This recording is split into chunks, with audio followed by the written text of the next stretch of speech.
சென்னை ஆவடி அருகே கால்வாயில் சடலமாக சிஆர்பிஎஃப் வீரர் மீட்கப்பட்டிருக்கிறார். காணாமல் போனதாக புகார் அளிக்கப்பட்ட சிஆர்பிஎஃப் வீரர் தற்போது சடலமாக மீட்கப்பட்ட நிலையில் போலீசார் விசாரணையானது மேற்கொண்டு வருகின்றனர். விவரங்களோடு இணைகிறார் நமது செய்தியாளர் தாமோதரன்.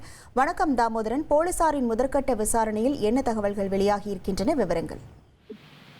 கண்டிப்பாக சென்னை ஆவடி அருகே கிருஷ்ணகிரி மாவட்டத்தைச் சேர்ந்த சபரிநாதன் மத்திய ரிசர்வ் காவல் படையில் தலைமை காவலராக பணிபுரிந்து வருகிறார். இவர் ஆவடி மத்திய ரிசர்வ் காவல் படை குடியிருப்பில் குடும்பத்துடன் வசித்து வருகிறார். நேற்று பணி முடிந்து வீட்டிற்கு செல்வதாக புறப்பட்டு சென்றுள்ளார். ஆனால் வெகு நேரம் ஆகியும் அந்த காவலர் வீடு திரும்பாத நிலையில் குடும்பத்தினர் அருகில் உள்ள ஆவடி டேங்க் ஃபேக்டரி காவல் நிலையத்தில் போலீசாரிடம் புகார் தெரிவித்துள்ளனர்.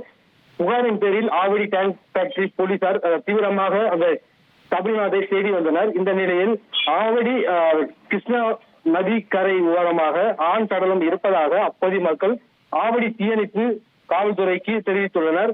அந்த சம்பவ இடத்திற்கு வந்து ஆவடி தீயணைப்பு துறையினர் சடலத்தை மீட்டு உடனடியாக காவல்துறைக்கு தெரிவித்தனர்.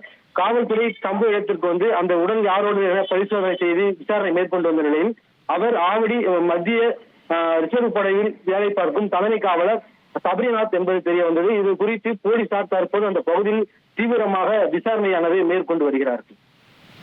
விவரங்களுக்கு நன்றி தாமோதரன். இனி செல்லும் இடமெல்லாம் செய்தி. தந்தி டிவியின் வாட்ஸ்அப் சேனலை ஃபாலோ பண்ணினா செல்ல இருக்கும் இடமெல்லாம் செய்தி. இதோ QR கோட் இப்பவே ஸ்கேன் பண்ணுங்க, ஃபாலோ பண்ணுங்க.